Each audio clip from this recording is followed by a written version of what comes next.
Hey guys, this is Wolfie, and today we're going to check out some practice from the San Francisco 49ers.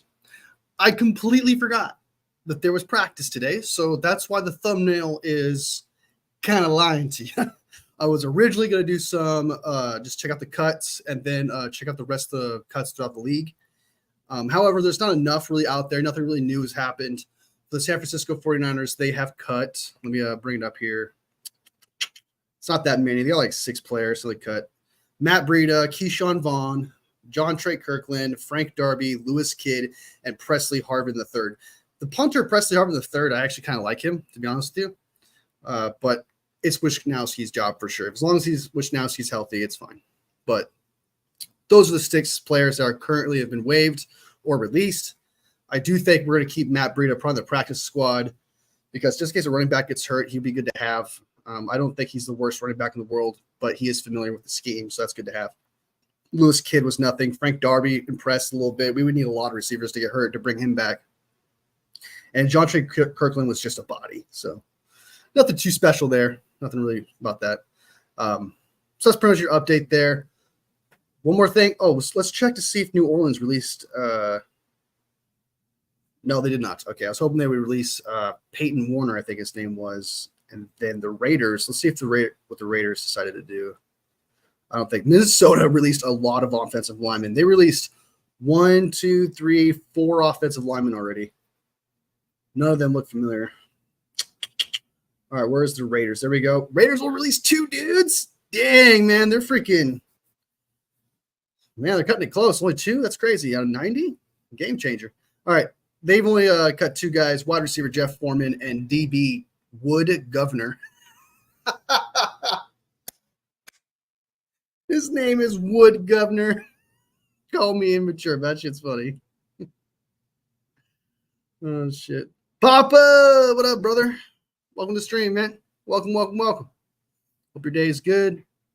We're about to check out some instant reactions from practice today from Dave Lombardi, Grant Cohn, and Larry Krueger. The go-tos, man. The go-tos. So let's go ahead and take a look at that. Go ahead and bring this up. Boom. Oh, shit. Scared me. I'm just kidding. Probably do that joke probably for eternity. All right, here we go. Instant reaction from David Lombardi. Brock Purdy connects deep. No Brandon Ayuk on day of CD Lamb's payment. Let's do it. Here from Levi's, where Ricky Pearsall, the rookie wide receiver, was back out at practice wearing a blue non-contact jersey. Appeared to be moving fine. Even made a couple catches in the team period. He also had a brace on the shoulder that has been giving him issues. It was a long session for the 49ers. They were in full pads. They're getting a lot of that heavy work in this week before they obviously move into full regular season practice week mode next week ahead of the season opener against the Jets. Big news obviously happened away from this 49ers facility. CD Lamb and the Dallas Cowboys have agreed to an extension. It's worth $34 million per year, so just behind Justin Jefferson's at $35 million per year. And all we know right now is the total guaranteed money of $100 million total guaranteed. That's behind Jefferson's $110 million. The most important number is the fully guaranteed money. That's where Jefferson really broke. I actually thought CD was going to get maybe like at the very least $105 million. I feel like that $10 million guarantee difference is pretty big, but that's just me, I guess. It just seems like that's a big difference. I actually thought it'd just be a little bit closer. I know that's just a few million more, but it just seemed like it. I just kind of thought he'd get more on the guarantee aspect, but his contract, however, makes sense. He does not deserve more. He deserves the second best wide receiver money for sure. Broke the market at $88.7 million fully guaranteed, but we don't know where CD Lamb is on that scale yet. So we do need to know that number before we can fairly judge that situation and how it might impact the 49ers and Brandon Ayuk. Ayuk was not on the practice field today. We actually didn't see him, I think, for most of the practices last week. We did see him travel with the 49ers to Vegas, but as soon as there's more development on us knowing the details of the CD Lamb deal, and as soon as there's more actual development on the Brandon Ayuk front, I will check back in with you. Today's practice, I mean, I mentioned it was a long session. It was an active session. Saw a lot of interesting stuff. Brock Purdy, deep pass to Chris Conley was one of the nicest plays of practice. Conley got past Jair Brown and Diamondo Lenore on the play. I think it was Brown that probably was at most fault on that particular deep connection. Jacob Cowing remains really, really fast. He was with the second team today for the play on which he scored a touchdown. Brandon Allen threw a screen pass to him, and Cowing just blew down the sideline and scored what would have been a touchdown in an actual game. Again, Jacob Cowing's going to make this football team. I think 6 wide receivers are going to make it. 49ers have already started some of the roster cuts. I'll get to those in just a second. I know I updated you earlier this morning, but the list is a bit longer. Anyway, Cowing's going to be one of the 6, I think. I predict 6 when the 49ers do officially unveil their initial 53-man roster tomorrow. Another really nice play from Eric Saubert, who I think is going to be tight end 2 for the 49ers. I mean, just an unbelievable catch on a pass from Brandon Allen. One-handed catch. He was blanketed in coverage, and he was able to pull down the football, and that wowed the 49ers sideline on a day where, you could sense the urgency of the regular season is approaching. I think there was a lot of spirit on that. Yes, you could definitely say there's a little bit of urgency right now with the 49ers because, I mean, considering we have 2 holdouts that are pretty freaking significant, man. So sideline, especially when you big could plays say that, David, like that one were made.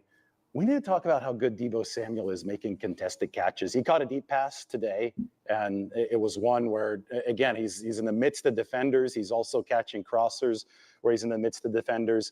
Deebo Samuel is not your standard man-beating wide receiver. He's a bulldozer. And he did not just say that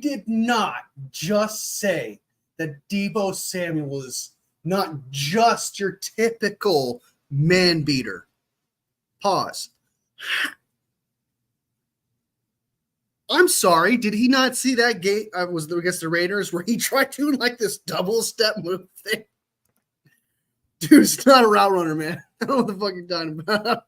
He may be a good contested catcher or whatever, but do not tell me he's good at beating man. Okay, don't tell me that. And we know he's a bulldozer after the catch, but he's also a bulldozer during the catch. I mean, his hands are really strong, and he's able to pull down catches in tight spaces with the best of them. And I think that we saw more of that today, and it's worth mentioning with Deebo Samuel. Interceptions today for Diamondo Lenore and Darrell Luter Jr. Lenore's came against Brock Purdy, but it was Purdy got hit, or the throw got hit. Quarterbacks obviously are off limits to contact. Throw got hit at the line. It might have been Sam O, the defensive lineman, number 91 for the 49ers, who might have a bit of an outsized role for this team, especially with Leonard Floyd and Yetur Gross-Matos currently out with injury. Floyd is day-to-day. He was working off on the side, so I'd expect him back soon. Gross-Matos might be a little bit of a longer time for the 49ers. Had a rather violent takedown early in practice when Curtis Robinson had a clothesline Jake Tonjes. I'm sure it was incidental, but it drew some yelling. Clothesline him? I'd be pissed. 49ers in what seemed to be a competitive session. I'd be pissed. The bad for the 49ers did the center play. Kevin Givens backed to Jake Brendel straight into Brock Purdy on a play. And then later on, Givens was also able to get around Drake Nugent. And I understand from Drake Nugent's perspective, this is a rookie who's learning the tricks of the trade at the NFL level. I think he's actually been really good over the course of preseason. Only 1 pressure, given up over 59 pass blocking snaps. But with Brendel, especially last year, there was a regression from the 2022 season. I think he's getting moved pushed backwards a little bit too much. 49ers are going to need a little bit more of an anchor inside to give Purdy a clean. Kevin Givens, no offense to Kevin Givens, he may have taken a leap this year. He may have just gotten better, and that's why he completely obliterated our starting center. However, he is not a starting D-tackle on our team. He's most likely the 4th D-tackle on our team, and if Brendel's getting obliterated by the 4th D-tackle on the team, that's that's a little concerning. It's a tiny bit. It's a little bit. I'll keep my eye on that. It's the blatant. Okay, I just need to chill. Okay, I'm starting to get a little heated because it's like the blatant neglect of the offensive line and the cockiness of my offensive line is just fine. when it's fucking not. It blows my mind. Pocket. I promised I'd go through the cuts. The 49ers cut Matt Breida. They cut the fellow running back Keyshawn Vaughn. Lewis Kidd, the offensive lineman, cut. And John Trey Kirkland also cut, along with the punter Presley Harvin III. Mitch Wishnowsky, That's a good back punter. at practice. Looks like his knee irritation is not keeping him out anymore. So the 49ers were able to waive Presley Harvin III. Isaac Yiadom was back at practice, but not in team drills, was working off on the side for the 49ers. So their third cornerback, guy who projects to get a lot of playing time, looks like he's about to fully return to the fold. All right, that's the instant reaction. We'll have more for you guys in a little bit. Can give you guys a quick look at Ricky Pearsall. What are you talking about? You got 2 minutes. Oh, you're going to show us a clip? Back at practice right now. Oh, is that what you're doing? Okay. There's Pearsall. He's got a good. It doesn't look like on the screen. It doesn't look like he's cutting really good. But he's going full speed and then he's slowing down and coming back. That's actually pretty good considering he slows down and then he his acceleration when he goes that way is actually pretty good. I like his route running. I like his potential. But dude, that blue jersey is just.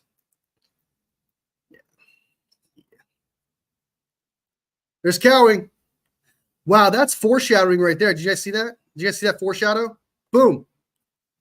That's Jacob Cowing. You see the foreshadowing here? Pearsall was supposed to be the guy, and then Jacob Cowing comes in and just right there in front of Pearsall. Actually, I'm the guy.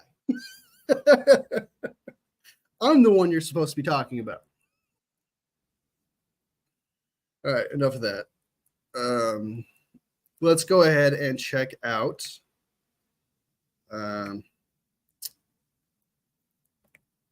It's good. It's a good release. You cannot. They did a good job of finding a guy who can. I'm not saying is Brandon Ayuk, but has that ceiling of route running ability. You could see it, and that's something exciting. All right, let's go ahead and bring up. Who's next? Grant Cohn. See what Grant Cohn has to say. He was there, so his perspective does matter. He was there. He saw it. So that's why we watch these clips, so that we can get all perspectives, and then we can cross-analyze them so we know what the truth is. We know if one person's being significantly biased because one information is significantly different than the other. So, all right, here we go. The good and not so good from – no, that's old. That's old. I almost got tricked. Where is it at? I know he had it. There it is. No, there it is. Okay, here we go. All right. Got. I'm waiting for the ads to go away first. All right, here we go. Here we go. Boom. Look. All right. On day 20 of 49ers training camp. Keep in mind. Bro, where the fuck are you? You in a haunted restaurant? What the fuck? Brandon Ayuk didn't show up, and Talanoa Hufanga. Did you break into the 49ers restaurant? I like this spot a lot, and I just don't want to change it. In practice. It seems the Niners will place him on the PUP list on Wednesday. All right. The good. Wide receiver Ricky Pearsall. He practiced for the first time in 3 weeks and wore a blue non-contact jersey plus a shoulder brace and didn't appear to re-aggravate his subluxed shoulder.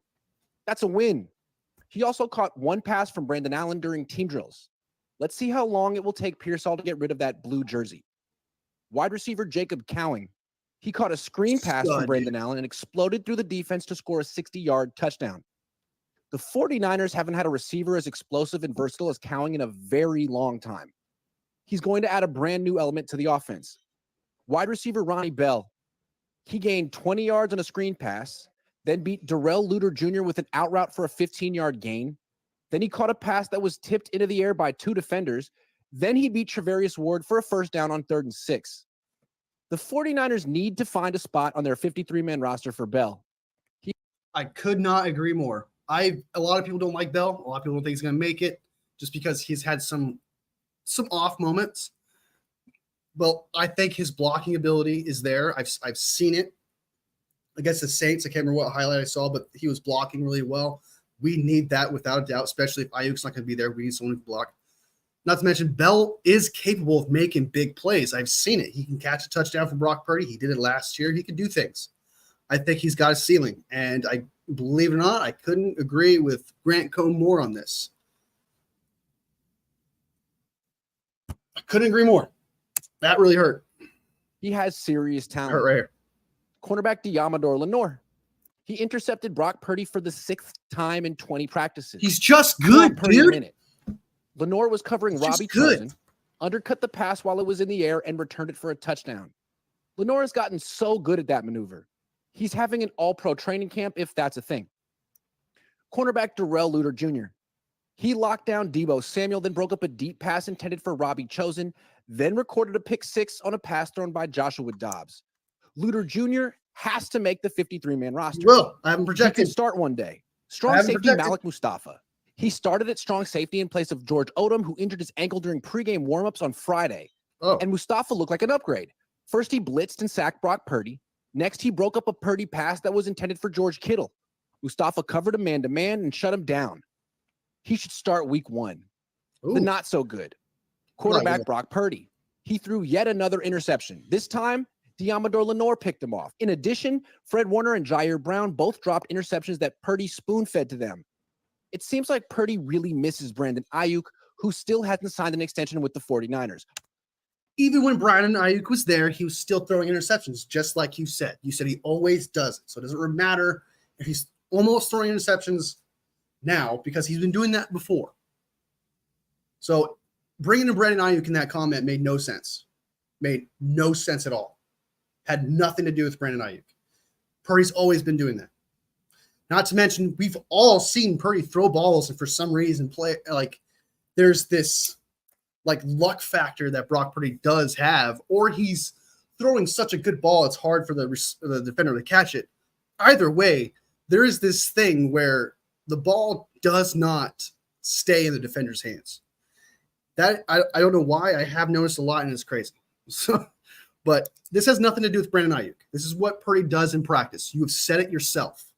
So let's relax with the Brandon Ayuk shit. Breaking news. Free safety Jair Brown. He dropped an interception and took a bad angle to a deep pass thrown by Purdy and gave up a long catch to Chris Conley as a result. Brown had a line to intercept the pass, but his angle was too shallow, and he gave up a long catch over his head. Kind of a frightening mistake for the last line of defense to make.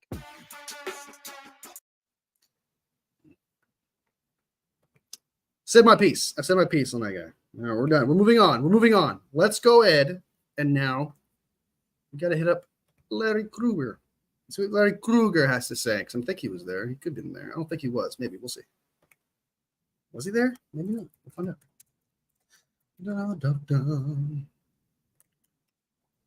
Hit that like button, y'all. If y'all join live, if you like the content and you're not following, please follow. I appreciate the love and support. I go live every single day. All right. Let's do it. Let's see what we got here. Early cuts. Pearsall returns. Jesus. Did they shut down the restaurant? Why is everyone like in a cave? I'm going to show you right now. Like, what the fuck is like where are they? Where are they? He was there. Nice, Strawberry. What's up, Strawberry? Welcome. What up, OJ? Be sure that like button. Hit that like button. Let's see what we got. All right. Larry Krueger, what you got for me, brother? We already listened to David. We already listened to Grant. Now we just got to jump into Larry Krueger's opinion on what happened today. It's good to see that Ricky Pearsall came back. It's good to see that Yiadom's back. It's good to see that Burford's back, even though that none of them are playing. They're just practicing on the side. Recap of 49er practice day number 20 down here in Santa Clara. And, of course, we're brought to you by Pig and a Pickle, the best barbecue in all of Northern California. Check them out. They're in Emeryville and Corte Madera. They're open 7 days a week from 11 a.m. till 8 p.m. or until they run out. Pig and a Pickle. Barbecue you're gonna find. Go say hi to Damon and Mary. Get some brisket. I'm really shocked I have not memorized this entire beginning because I've seen a lot of this dude's shows. The chili. Tell them that Krug sent you. And this video is also there is no Larry Krueger without picking a cards pickle and collectibles. They're a proud sponsor of the Crude Show as well. Check them out. They're at 205. I will say this one more thing. I will say one more thing before I'll let him talk after this, but I will say one more thing. He has more sponsors than I think he can handle. He's got them all over the place, man. And he's got the sports cards. He's got the pig in the pickle. He's got bet. He's got better. There's like so many other sponsors he's got. And somehow he manages to fit it all in there. And I'll never forget, someone made a comment on his video. It was like, holy shit, 10 minutes in, your video is just starting. Like all these sponsors, bro. I'm surprised he doesn't have like a Lowe's TV, like a Lowe's t-shirt, a Lowe's polo or something, like Home Depot or something, a hat with Raising Cane's on it. Cypress Avenue, in Pacific Grove, California, along the Monterey Peninsula. Call my friend Anthony Catania. He's at 831-521-5264. All right, well, we're down here in Santa Clara today, practice day 20. Today is a significant day because today is the final practice before the 49ers pair their roster from 90 men down to 53 men as they prepare for week and we're 1 currently at 84 against the New York 83. Jets. Now, the Niners have made 5 cuts. Matt Breida, John Trey Kirkland, the wide receiver, Lewis Kidd, the offensive lineman, Keyshawn Vaughn, the running back, and Presley Harvin, the third, the punter, have all been either released or waived. There's going to be 1,184 players that will be either released, waived, or put on some list, either the IR or the PUP list. A lot of the talk is that the 49ers are likely to put Talanoa Hufanga on the PUP list, and he likely will miss the first 4 games. So Tracy Walker looks like he may get a spot on the roster that belongs to Talanoa Hufanga. I got that predicted, yo. Also, Jeremy predicted Fowler that. reported today that Trent Williams will continue his holdout into week 1 if he doesn't get the money that he wants. You already know that. And also the NFL ruled today that the emergency third-string quarterback must be on the active 53-man roster and cannot be a practice squad elevation. So you're going to see. Ooh, that's like I think that makes it harder on Mordecai, because if you could have stuffed Mordecai in the practice squad and only carry 2 quarterbacks, you'd be fine, because Brandon Allen would probably get picked up as a backup somewhere. Probably. I think that makes it harder for Mordecai to make the roster. Teams, instead of having 2 on the active roster and 1 on the practice squad, you're going to have that guy on the active roster to elevate him on game day. So that takes another roster spot up for the 49ers. So those 5 guys have been cut, and we'll see where it goes from here as far as what other players get cut. The Niners have to pare their roster down to 53 by 1 o'clock Pacific tomorrow. Do they though? Today. Do they though? Because I remember last year they didn't do that. I remember last year we didn't find out till like 4 or 5 o'clock. So, do they? Ty Te'o, the former Notre Dame linebacker, went on television and said that he feels like the 49ers look emotionally exhausted. And I didn't get a chance to ask Kyle Shanahan about that, but I'd like to. The Niners have, coming off a Super Bowl defeat. They're coming off a shortened off season. They've had 2 very high profile, contract holdouts with 2 of their premier players that has dragged through the headlines all summer. And I can see where somebody from the outside looking in would say, yeah, they're emotionally beat up. I just don't know if that actually is the case. There has been. Before he starts, I want to give my opinion on that. On the outside looking, Larry's right, on the outside looking in, people may get that perspective, but they're getting that perspective just because we as fans are exhausted. We are exhausted of the Ayuk stuff. We are exhausted of the Trent Williams shit. We are exhausted of the injuries. And so we're putting our own feelings into that locker room. Really, we don't know what they're focusing on. We don't know how they feel. It's possible because they are there and they do care about winning just as much as us fans, if not more. So it's possible they are exhausted as much as we are. However, I feel like if Williams and Ayuk got signed, all of that stress and that emotion would just flood away. You know what I mean? And I think that's where that stress and emotion comes from. It can be solved. If there is some sort of tension like that, it can be solved. I don't think it's a thing of, I'm so tired of going to the playoffs and going to the Super Bowl. It's exhausting. It's killing me. It's just, no, not that. an awful lot of dialogue, an awful lot of discussion, an awful lot of scuttle around the 49ers because of Ayuk's holdout, because of Trent Williams' holdout, because they lost the Super Bowl, because, Brock Purdy, and because of so many different, parts of the Brock Purdy, what did he do? A star-studded, iconic team. What the fuck? So there's always going to be a lot of talk. Now, the question is it exhausting to them, or are they unaffected by the fact that they lost the Super Bowl? Are they exhausted by the fact that their offseason was a little shorter, or are they fine? Are they exhausted by the fact that, the media has been peppering them with questions about Ayuk and Trent? I don't know. He exists. Wolfie. Brock Purdy is not Tanner. That's what's wrong? Okay. What's up, Papa? That's funny. And it drives people nuts. Yeah. I mean, I will say this. The 49ers, I think, are unlike a lot of teams. I think they're used to getting an awful lot of attention and a lot of questions and a lot of controversy. They're one of the biggest name franchises in the league. I mean, when you're the Niners, the Cowboys, the Patriots, the Steelers, the Ravens, I mean, there's a few teams in the league that just have a lot more going on around them than the Jaguars or the Panthers or the Broncos or one of these other teams. Brothers and Panthers. Are you sure about that? But I don't know, man. The 49ers always have a lot of talk around there. I don't know about that one. Now, the question is it been exhausting to the coaches? Has it been exhausting to the players? Are the Niners getting fatigued by their offseason? There has been a weird vibe this summer. I don't know if I would call it fatigue. I just feel like when you have a team that's been to the Super Bowl a couple times and been to that Final Four almost every year, you're not going to dial it up with as much intensity in July as you would otherwise. And I think that's really what I've seen, kind of a subdued camp. You take away the elite. I'm not there, so I can't say anything, but I think this is not true. And suddenly they don't look quite as dynamic.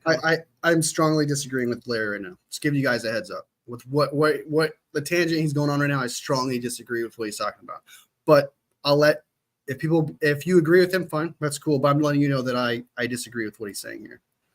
People really can't comprehend what they're seeing with Brock, so they have to downplay everything he does because he can't be real. Yeah, I try to justify it as because you see quarterbacks who have weapons on their team and they're first-round draft picks, and they're getting a lot of praise. However, since Brock Purdy was a 7th-round draft pick, we can't have a steal. It's almost jealousy to a sense where, oh my God, they got a steal of a quarterback. There's no way that he can be this good. So I do agree with you, Strawberry, 110%. It's just disbelief because there's no way you found a 7th-round draft pick with all these scouts, all these people, and he slipped through the cracks and you happened to get him and he was like the 7th or 8th quarterback taken. People just can't believe that because I just don't understand. I understand there's haters out there, but there's actually people who don't believe it. And if you actually watch him play, there is an aura. There is moments where you're like, how did he do that? There's no way he should have made that play. We're screwed. The momentum's against us, everything. And somehow Brock is the one that pulls it out of his ass and gets us out of there. Because there's moments where you think that he's just going to completely collapse. No, he keeps fighting and keeps making moments out of stuff. Like, I know the Bengals game we lost. I get that. But any other quarterback would have caved. Any other quarterback would have caved then. No, literally the next half, he's pinned him against his own touchdown, throws a deep ball to Kittle. All hope was lost because Purdy was not getting it done. But he made it happen. And he does that every single year in just about every single game. And I think people don't understand that or take that into account, that no matter the momentum, Purdy always finds a way to make plays and pull something out of his ass. Anyway, that's my tangent on that. That's my tangent. If Trey had done what Brock did, oh, yeah, 110%, 110%. Yeah. Oh, they would, yeah, 110%, dude. He's the man. I love Purdy. I think that's fair to say. But are they emotionally? I don't buy jerseys, dude, but I might buy his. I don't know. I don't buy jerseys. Interesting question, and one that I will throw at Kyle Shanahan next time I get an opportunity. Okay, couple practice highlights today. Ricky Pearsall returned to practice, and that was Ricky Pearsall, just Pearsall. I've been looking at all the cuts. I saw Pearsall was cut. Ricky Pearsall returned to practice today. He didn't do a ton, but he did make some catches. He was wearing the blue jersey. We haven't seen him pretty much out of the blue jersey all summer, but he was practicing.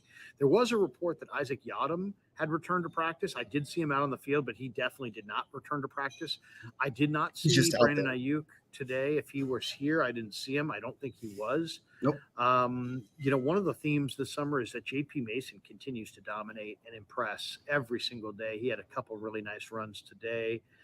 There was kind of a scary moment today in practice where Curtis Robinson yanked down Jake Tongas on the sideline after a tackle, and it looked like Tongas may have gotten his cleat stuck in the turf, and it looked kind of scary. And a bunch of people started yelling and screaming like, hey, let's keep him up. And, the last thing anybody wants to see is guys get hurt, especially at practice. And especially, I think it was David or was it Grant? Someone described it as a clothesline, like Curtis Robinson and clothesline Tongas. Pretty freaking hard. So I thought when he said scary, I thought it was someone starting. No offense. I'm not trying to downplay his injury or say like, oh, just because he's depth, we shouldn't think it's a big deal. I was a little more prepared for, especially in this else. Late in the preseason. Luckily, it didn't look like Tongas suffered an injury, but it looked ugly, and it looked like it could have been something bad. Jalen Graham had a hard hit on the running back. Jalen Graham may not make the roster. And I think that frustration showed today on the practice field. Really? Hold on. Did you just say that he won't make the roster? Let's look at some linebackers here. I have Graham and Winters making it, Robinson fouls. Do you not think we're going to keep 6 linebackers?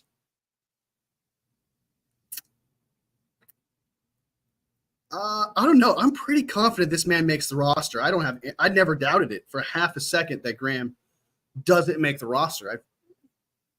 That's new to me. That's new to me, brother. That's new to me, man. All right, let's go back to Krug, see what he has to say. Field. He had a couple of big-time hits, and I think he's just trying to send a loud message. Hey, man, if you don't think I'm worthy of being on the 53, think again. I can't imagine he intentionally closed on somebody. That would be bad. Graham and Bethune, Tatum Bethune over a Flanagan Fowles, and even over a Curtis Robinson, who's been fantastic this summer.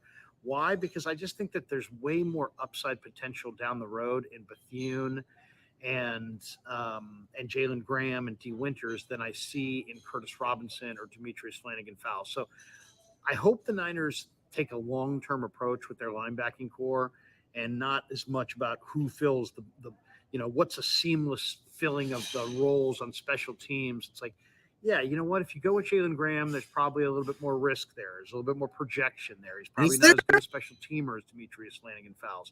But I would say Flanagan Fowles doesn't have the upside potential to play from scrimmage that Bethune has, and maybe more specifically what Jalen Graham has. I'd say Fowles has more chance to get cut than Graham. We'll have to see. It definitely is going to come down to the last moment there. I agree with you, Larry. It's not a lock that Graham makes his team. Malik Mustafa had a great practice today. He had a sack of Purdy on one play, and a couple plays later, he had a great PBU. I just love hearing our rookies ball out, dude, knowing that we had concerns with these starters position, these positions in depth, and it turns out they're starters. Up into the air and intercepted today by Yiadom. Dobbs threw a ball that was intercepted by Darrell Luter Jr. We had a chance to talk to Luter after practice, and what a great kid he is, man. I just hope he makes the team. In a lot of ways, Darrell Luter Jr. is the physical prototype, and he played nothing but press man at South Alabama. So unlike a lot of guys that come into the league and they know how to play zone and they have to learn how to play press man, this guy knew how to play press man. But I asked him where he's improved, and he said that he feels like his just overall man-to-man coverage is tighter than it was a year ago. That's good. But he had a great interception today in practice of Josh Dobbs. Purdy also, maybe the play of the day today was Purdy on a deep ball. He threw an absolute dime and dropped it in the lap of Chris Conley down the left sideline for an easy touchdown. Just a beautiful play. I mean, one of the best deep ball throws we've seen all summer. Jair Brown could have had an interception today. He dropped that interception possibility. Brandon Allen had an excellent ball to Jacob Cowing, where he hit him in stride underneath, and then Cowing made one guy miss, got to the edge, and took it to the house for a touchdown. Great run after the catch right there from Cowing, and it was a beautiful pass underneath. We're not really tackling very well. So Patrick Taylor, I thought, had 2 or 3 really nice runs in the game against the Raiders, and he continued that momentum today out on the practice field. He had several nice runs today. And then there was I think the same thing too. I don't think they would put him at the podium if they weren't going to make it. I think so too. I think podiums are like telling you, hey, you made it. That's what I think it is. I agree with that. It's between Callie and Colin to get that 4th spot. Oh, it's going to be who would be the 4th on the depth chart? I had to say it. I got to give it to Cowing. I've heard a lot more good things about Cowing, even though Connolly and Purdy seem to be like a match made in heaven. It seems like that's going to be an underrated connection. They have a thing for some reason. Like I didn't expect that. Like Connolly was like a nobody, but they're just constantly making plays. So yeah, Graham. I think Graham. Yeah, you're true about that. So I don't know why he thinks that Graham is not going to make it. I truly don't know what he's looking at. I don't know if it's because he's just overanalyzing and he's looking at the roster a little bit too much here. But if he gets cut, I would be shocked on a lot of levels. I'd be shocked that Graham gets cut if he got cut over Robinson, Fowles, or Bethune. Like I think Graham's got priority here. So yeah, Connolly's a dog, dude. Connolly's a dog. I think it's gonna be kind of like a tie. I think they're both gonna be like the 4th wide receiver. So. And Larry loves, I know too. That's the weird part. I don't know how he convinced himself that this is not like he's going to get cut. Like, I don't understand how we came to this. He's been a stud. He's been a stud all training camp. He's been a stud preseason wise too. Why is he being cut right now? Why is he being cut right now? Maybe he just throws a name or two out there to controversial just to keep it interesting. I think so too. I think I do the same thing. And I think he's just kind of like whatever comes to his mind, just letting it go and rumble. But it's the double down that's confusing to me because then he'll go back like he'll do another video and say the same thing. He'll double down on it. So I understand like if you just say it, like when you're just talking and you're trying to like come with things on top of your head, you're going live, you're making a video, but he double downs on it. And that's the weird part. So I always say go with the youth with the upside, especially since Graham, I think, is close. If the youth and then the vet are like close together, right, in talent, you got to go with the youth for sure. Because that means most likely their talent's going to keep going up. So, all right, let's get this out of here. There was a play late. Let's finish this guy's video. It was impressive. Dobbs hit Trent Taylor across the middle, but it was just an absolute laser. I mean, Dobbs just put it right on him and with a ton of velocity. So that really stood out. Did he just praise Dobbs? Did not see that coming, dude. Did not see that coming. David Lombardi did not brag about him. Grant didn't brag about him. It was Larry that bragged about Dobbs here. That's a game changer. Kind of a weird vibe around practice. I think the players are kind of denying it. But, anytime you're coming to the end, it's like there's guys that want to put one more hit on film. There's guys that want to put one more play on film. Smart. There's an anxiousness to a football team when you know that you've got 90 guys in camp today. And tomorrow at this time, you're going to have 53 guys in camp. Yeah. And it's a business. And Darrell Luter told us after practice, he's like, hey, man, we realize it's a business. So they understand the reality. They know what they signed up for, but it doesn't make it any less stark or any less dramatic. And tomorrow is the day that the rosters get paired from 90 to 53. So overall, a real good summer for the 49ers. They avoided significant injuries for the most part all summer. And this cut down is going to be really interesting. I hope Spit not fire, Strawberry. Great rookie Spit not fire. I hope they invest in it. There's a lot of good players around the league that have already been cut. I hope they leave a couple roster spots open so they can take advantage of some of that depth. I'd love to see the 49ers add another defensive end, possibly a safety, and maybe a little speed. There's been speculation that Tutu Atwell could get traded. If Tutu Atwell's out there to be traded, I'd trade for him. Bro, stop forcing the Tutu Atwell shit. I mean, this was love, Larry. Stop it, man. We got plenty of wide receivers. We don't need any more. We don't need a Tutu Atwell, brother. We don't need one. It's like we do not need wide receivers. We do not need one. Okay. Tutu Atwell's difference-making speed combined with Ayuk, if he's here, what up, CG? Debo, Kittle, CMC, would make the 49ers all the more dangerous. Especially, you add Cowing, he gives you speed, but a guy like Atwell would even give you that much more. So defensive end, I think, is the one spot that the Niners will be looking to trade for somebody from around the league that gets cut or that, that's about to get cut, or Smart. Potentially they'll be looking to add somebody at the cut down at defensive end. I agree. That is the spot where the Niners are probably thinnest right now, with the injury of Drake Jackson, the relative raw skill set of Robert Beal, the injuries to Leonard Floyd, Yatir Gross-Matos. I mean, the 49ers situation at defensive end is somewhat dire. And there already have been a couple of guys around the league that have been cut that are kind of interesting, that I'm sure they're going to probably be looking at. We'll get into a whole list of them later, down the road in the next 24 hours. We'll do a video on some of the guys that are being cut. But every defensive end out there that is either cut, he's going to mention chopping block. He's going to mention maybe available Warner, via trade. I think John Lynch and Kyle Shanahan are going to explore the possibility of adding a defensive end or two, because they're real thin there. They're really thin at defensive end. They're a little bit thin at defensive tackle. They're a little thin at safety. I don't think everyone's saying we're thin at D tackle. We have 4. We have 4 D tackles. I understand a 5th one's nice, but you're not expecting your 5th D tackle to be like a stud. Am I wrong here? I don't know, man.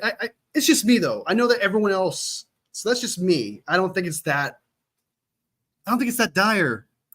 Super loaded at linebacker, super loaded at corner, super loaded at quarterback, super loaded at running back, wide receiver, deep on the offensive line. The one thin spot on the offense is tight end, and a couple thin spots on the defense would be like safety or defensive end. Should we sign Gregory? I mean, why not if he wants to play? I mean, I know they cut him, and we desperately need the depth, and he knows the scheme, so why not? Not the scheme, but he knows the D-line coach. He's familiar with the squad. Why not? He needs something. Rumors going around that Gregory was not coachable. Yeah, that would have to depend on the coach, I guess. If the coaches were not a fan of him, then probably not. But outside of that, I wouldn't be against it if the coaches had nothing against him, for sure. We just need some sort of D, and I agree with that. I would take that. We need Gregory back. We are thin at DN. We are extremely deep thin at DN. I'm going to go ahead and end Larry's video here because I think he's just going to go on a rant about DNs right now. Maybe a little bit to a lesser degree defensive tackle. Let's check. I would say like one guy that I'm looking for tomorrow to maybe get cut is Isaiah Foskey, who went to De La Salle. I love Isaiah Foskey. I thought the 49ers were going to draft him. The 49ers actually worked him out a couple times. I believe it was a couple times, or maybe one time before the draft.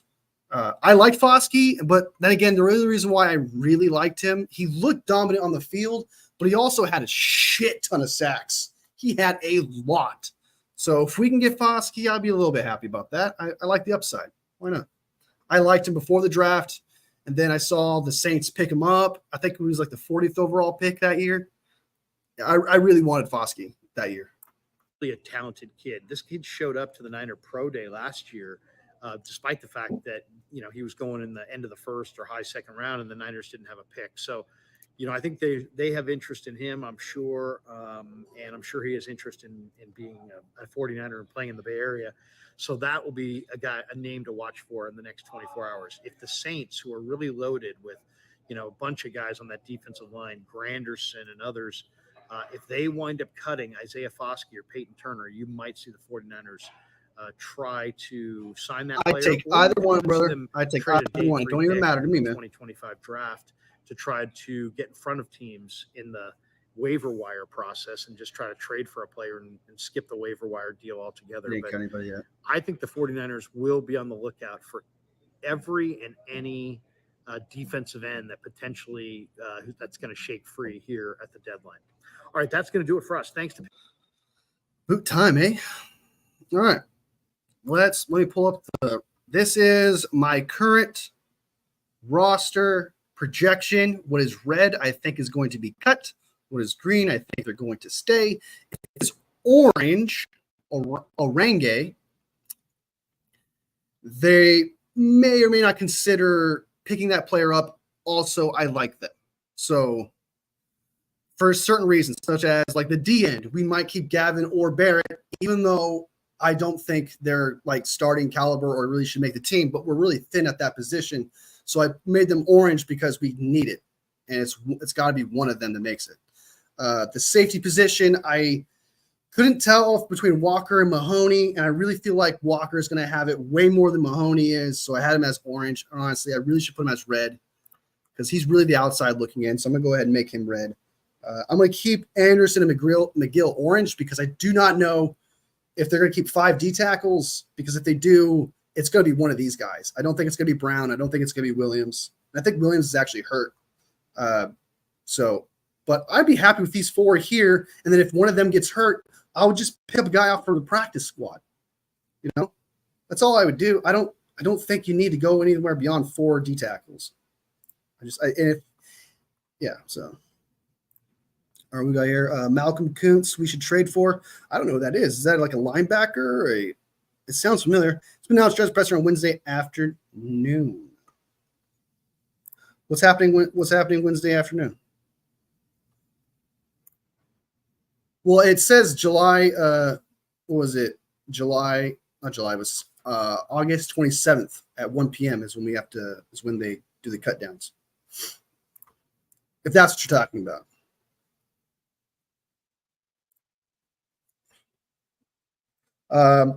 But I do agree that Mustafa is probably going to start over Odom.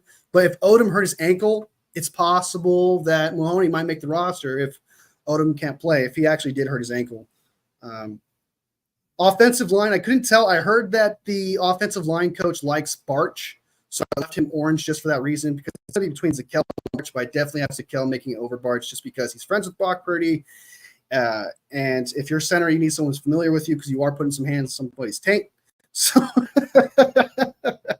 not to make it weird or anything, but he's familiar with the guy. Offensive tackle, Trent Williams has to be there, and I have him there. He fucking has to be there. He has to be on this team, and he has to be signed. So he is there because he's starting, and he's going to be there.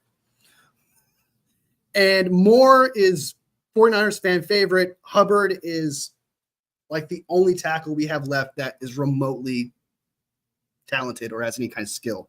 Parker looked terrible. Alarcon looked terrible. Kateria does not look very good. Nugent, I like him a lot. However, he's not good enough yet. Neither is Kingston. That's my opinion on that. So, all right, this is my final roster. Anybody got any disagreements on this? Anything you guys think that I did wrong here? Anyone you think is going to make over somebody else? I have Ronnie Bell right here because I don't know what's happening with Ayuk. If Ayuk's not here, Ronnie Bell's definitely making the squad. If Ayuk comes back, possibly Bell may not make it. So he's orange. He's kind of in the middle. So isn't the official cut and press release 2 different things?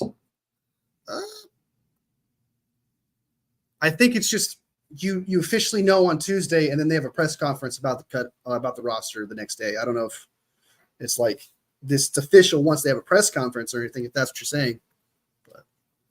But who's this Malcolm Kuntz guy? This CG was talking about here. Hold on, I don't know who that is. He's a defensive end, 26 years old. For some reason, when I Googled Malcolm Kuntz, it has Max Crosby as his picture. Look, I'll show you guys. Look, what's happening here? Why is Michael Kuntz Max Crosby? There we go, Mike. Here's Malcolm Kuntz. All right. He's 250, 6'2". He's got 4 years experience. When was he drafted? I can't see it here. Select Kuntz. Oh, so he was the 80th pick or the 79th pick in the 2021 draft. What a stats. He's got 3 forced fumbles. That's not bad. 8 sacks. Okay. Okay. Yeah, CG, I'm not against that, brother. He's only started 1 season for 17 games. That's pretty good. That's a pretty good stat. I'm not against it. I'd send some picks for that guy. I wouldn't hate it. Yeah, hopefully, dude. Hopefully something. We can't have it. Michael took the picture. That's why. All right. All right, guys. So that's everything. My final thoughts. Personally, I'm pretty excited. I'm excited for the season to start. I can't wait for these roster cuts tomorrow. And let's see if I'm right, because if I'm right, then I'm going to gloat the fuck out of it, because this is my final cuts. This is who makes the roster. So far, I'm correct. So far, I haven't been wrong yet. So, and I get a little bit of leeway with the orange selections just because of injury, and we don't know what's happening with Ayuk. You can hold the O-line part here against me here with the Barch. Like, I don't think that's fair. Yeah, I don't think he makes it. I'm going to do it. Orange, red, he doesn't make it. I'm doing it. He doesn't make it. As for rest, you got to give me a little leeway on that. But rest of this is my prediction. So let's see how that goes. All right, Papa J, thank you so much for joining. You are awesome, dude. Just as always, OG. Strawberry, another OG. You're really cool, dude. You always come in with the information, man. You're clutch. CG, you're awesome, brother. Thank you for coming in. Your recommendation of Kuntz was pretty dope. I like it. So, all right, guys. Sub if you like the content. Like if you like the video. All love, fam. And I'll see you next video.